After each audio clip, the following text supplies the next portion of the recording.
नमस्कार प्रेक्षकांनो, लग्नानंतर होईलच प्रेम या मालिकेच्या नवीन भागांमध्ये आपण बघणार आहोत की आता मात्र काव्या पायऱ्या उतरत खाली येत असते तेव्हा मात्र तिचा पाय निसटतो आणि ती पडणारच असते. तर इतक्यात मात्र आता पार्थ तिला खाली पडू देत नाही आणि तो तिला पकडतो. तेवढ्यातच मात्र आता दोघेही एकमेकांकडे अगदी रोमॅन्टिकपणे बघतच असतात आणि तिथे सगळे पेपर मात्र आता पार्थच्या हातातले उडालेले असतात, खाली जमिनीवर सांडलेले असतात. हे बघून मात्र आता रम्याला राग येतो, म्हणून रम्या घाईघाईने त्यांच्या दिशेने जाते, परंतु तिचाही पेपरवरनं पाय सरकतो आणि ती जोरातच खाली आपटते. तर इतक्यात मात्र आता तिथे उभे असल्या सगळ्यांना हसू येत असतं, परंतु पार शांत उभा राहतो. काव्या मात्र तिच्याकडे बघतच असते.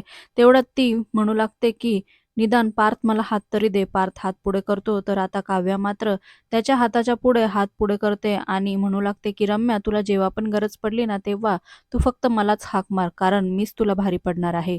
मालिकेंच्या अशाच नवनवीन